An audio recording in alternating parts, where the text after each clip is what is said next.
Chapter 4. The first principle in the science of getting rich. Thought is the only power which can produce tangible riches from the formless substance. The stuff, from which all things are made, is a substance which thinks, and the thought of form in this substance produces the form. Original substance moves according to its thoughts. Every form and process you see in nature is the visible expression of a thought in original substance. As the formless stuff thinks of a form, it takes that form. As it thinks of a motion, it makes that motion. That is the way all things were created. We live in a thought world, which is part of a thought universe. The thought of a moving universe extended throughout formless substance, and the thinking stuff moving according to that thought took the form of systems of planets and maintains that form. Thinking substance takes the form of its thought and moves according to the thought. Holding the idea of a circling system of suns and worlds, it takes the form of these bodies and moves them as it thinks. Thinking the form of a slow-growing oak tree, it moves accordingly and produces the tree, though centuries may be required to do the work. In creating, the formless seems to move according to the lines of motion it has established. The thought of an oak tree does not cause the instant formation of a full-grown tree, but it does start in motion the forces which will produce the tree along established lines of growth. Every thought of form, held in thinking substance, causes the creation of the form, but always, or at least generally, along lines of growth and action already established. The thought of a house of a certain construction, if it were impressed upon formless substance, might not cause the instant formation of the house, but it would cause the turning of creative energies already working in trade and commerce into such channels as to result in the speedy building of the house. And if there were no existing channels through which the creative energy could work, then the house would be formed directly from primal substance, without waiting for the slow processes of the organic and inorganic world. No thought of form can be impressed upon original substance without causing the creation of the form. Man is a thinking center and can originate thought.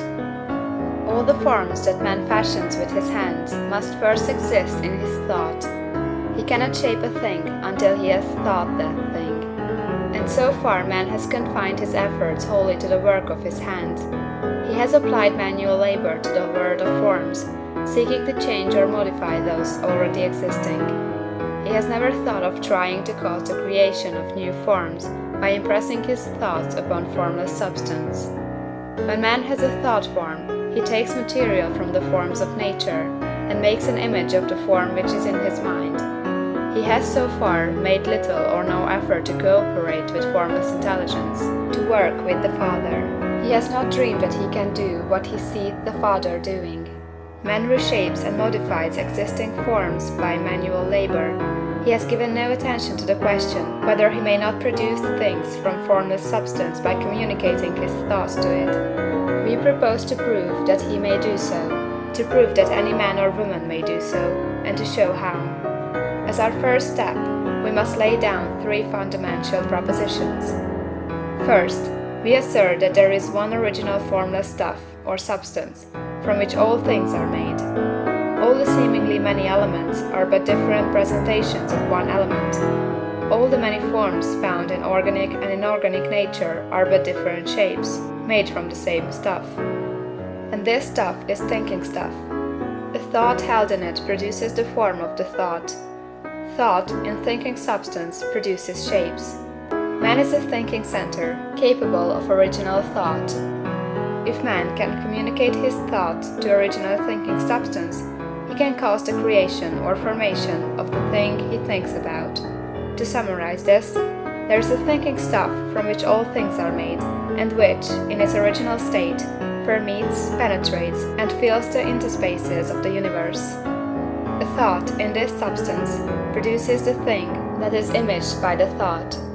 Man can form things in his thought, and by impressing his thought upon formless substance, can cause the thing he thinks about to be created.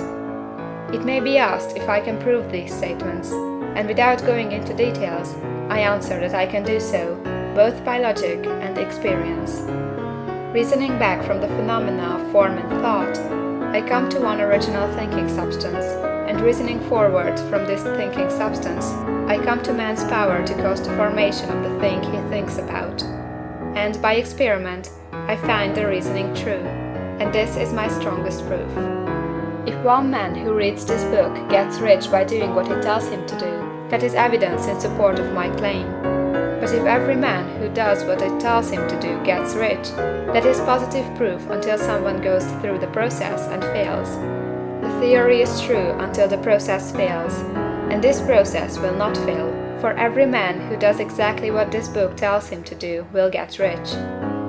I have said that men get rich by doing things in a certain way, and in order to do so, man must become able to think in a certain way.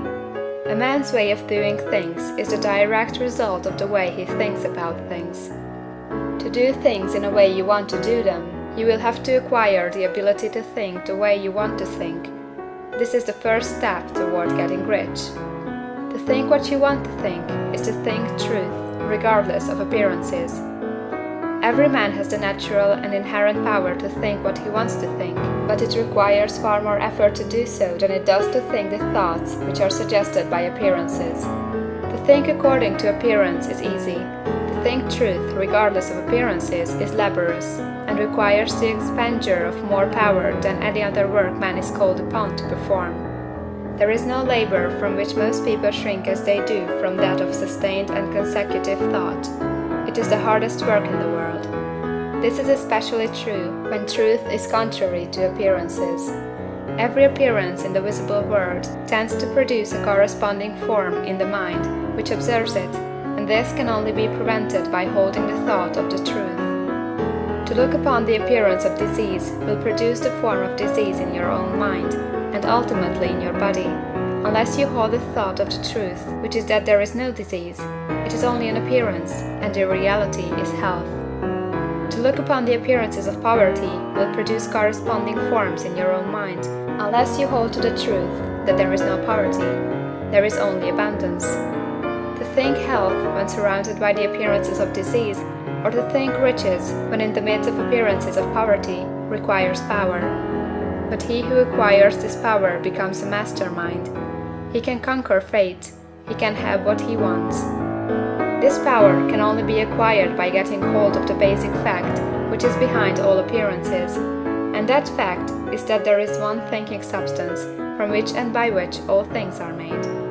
Then we must grasp the truth that every thought held in this substance becomes a form, and that man can so impress his thoughts upon it as to cause them to take form and become visible things.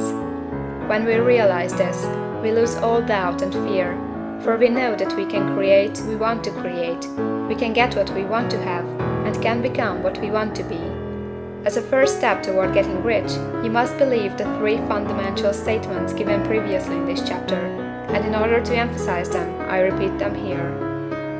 There is a thinking stuff from which all things are made, and which, in its original state, permeates, penetrates, and fills the interspaces of the universe. The thought in this substance produces the thing that is imaged by the thought. Man can form things in his thought, and, by impressing his thought upon formless substance, can cause the thing he thinks about to be created.